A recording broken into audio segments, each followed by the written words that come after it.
Assembly ఎన్నికల్లో కాంగ్రెస్ గెలుపుకు అనేక అంశాలు పనికొచ్చాయి. బీఆర్ఎస్ వ్యతిరేక శక్తులన్నీ ఒక్కటై కేసీఆర్ను ఓడించాయి. రేవంత్ రెడ్డి సీఎం కావటంలో వామపక్షాలు ప్రధాన భూమిక పోషించాయని ప్రత్యేకంగా చెప్పాల్సిన పనిలేదు. ఎన్నికల్లో గెలిచి కాంగ్రెస్ ప్రభుత్వం వచ్చిన తర్వాత మాత్రం మిత్రపక్షాలకు తగిన గౌరవం, పదవులు దక్కలేదన్న ఆరోపణలు ఉన్నాయి. తన పదవిని కాపాడుకునేందుకే రేవంత్ రెడ్డి ఎక్కువ ఎనర్జీ వాడుతున్నారన్న విశ్లేషణలు వినిపిస్తున్నాయి. రేవంత్ ప్రభుత్వం అధికారానికి వచ్చి ఏడాది పూర్తవుతోన్న సందర్భంగా తమ కీలక పదవులు ఇవ్వాలని వామపక్ష పార్టీలు డిమాండ్ చేస్తున్నాయి. వామపక్షాలు ఆశించిన పదవుల్లో స్థానిక సంస్థలు కూడా ఉన్నాయి. Siddipet urban development authority SUDA chairman పోస్టుపై సిపిఐ గురిపెట్టింది. ఎన్నికల్లో మంత్రి పొన్నం గెలుపు కోసం శ్రమించిన తమను నామినేట్ పోస్టుల విషయంలో ఎలా విస్మరిస్తారని సిపిఐ నేతలు ప్రశ్నిస్తున్నారు. మొన్నటి అసెంబ్లీ ఎన్నికల్లో కాంగ్రెస్ పార్టీతో పొత్తులో భాగంగా సిపిఐ హుస్నాబాద్ టికెట్ ఆశించినప్పటికీ పొన్నం ప్రభాకర్ పట్టుపట్టి పోటీ చేయడంతో ఆ పార్టీకి నిరాశ మిగిలింది.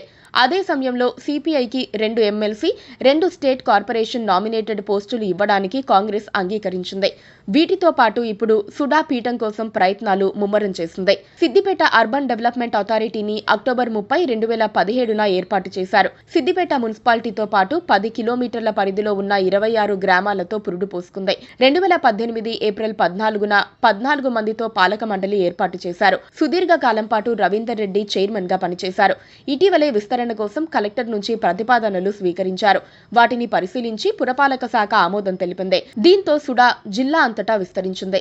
వర్గల్, ములుగు, మర్కూక్ మండలాలు మినహా అన్ని మండలాలు సుడా పరిధిలోకి చేర్చారు. ఈ మేరకు పురపాలక శాఖ ప్రధాన కార్యదర్శి దానా కిషోర్ ఉత్తర్వులు జారీ చేశారు. జిల్లాలో ప్రగతి, అభివృద్ధి పనులు అన్నీ సుడా ద్వారా ముందుకు సాగనున్నాయి. గజ్వేల్, హుస్నాబాద్, దుబ్బాక, చేర్యాల మున్సిపాలిటీలతో పాటు 22 మండలాల పరిధిలోని 286 గ్రామాలకు సుడాను విస్తరించారు. జిల్లా అంతటా సుడా విస్తరించడంతో సుడా చైర్మన్ పదవికి ఎక్కడా లేని డిమాండ్ ఏర్పడింది. చైర్మన్ పదవి ఆశించే వారి సంఖ్య భారీగా పెరిగింది. గతంలో సిద్దిపేట నియోజకవర్గం వారే ఆశించేవారు. ఇప్పుడు గజ్వేల్, దుబ్బాక, హుస్నాబాద్లకు సంబంధించిన వారు కూడా చైర్మన్ పదవిని ఆశిస్తున్నారు. కాంగ్రెస్ లో ప్రస్తుతం డీసీసీ అధ్యక్షుడిగా ఉన్న తుంకుంట నర్సారెడ్డి, పట్టణానికి చెందిన అత్తు ఇమాం, గాడిపల్లి శ్రీనివాస్, దరిపల్లి చంద్రం, బొమ్మల యాదగిరి, తాడూరి శ్రీనివాస్ గౌడ్తో పాటు అనేక మంది నాయకులు సుడా చైర్మన్ పదవిని ఆశిస్తున్నారు. ఒకవైపు కాంగ్రెస్ నేతలు చైర్మన్ గిరి కోసం కాపు కాస్తూ ఉంటే మరోవైపు సిపిఐ జిల్లా కార్యదర్శి మందా పవన్ తాను రేస్లో ఉన్నానంటూ ముందుకొచ్చారు. పొన్నం గెలుపు కోసం సిపిఐ నేతలు, కార్యకర్తలు కృషి చేశారని, జిల్లాలో తమకు ఒక మంచి నామినేటెడ్ పోస్ట్ ఇవ్వాల్సిందేనని పట్టుపడుతున్నారు. ముఖ్యంగా హుస్నాబాద్ నియోజకవర్గంలో బలమైన క్యాడర్, ఓటు బ్యాంక్ ఉందని, తమ క్యాడర్ డెవలప్ కావాలంటే సుడా చైర్మన్ పదవి ఇవ్వాలని కోరుతున్నారు. అయితే ఇప్పుడు ఏ నిర్ణయమైనా మంత్రి పొన్నం ప్రభాకర్ తీసుకుంటారని కాంగ్రెస్ రాష్ట్ర నాయకత్వం ప్రకటించింది. అందులో జోక్యం చేసుకోబోమని తెగేసి చెప్పింది. దాంతో ఏం చేయాలో సిపిఐ నేతలకు అర్థం కావటం లేదని అంటున్నారు. Please subscribe to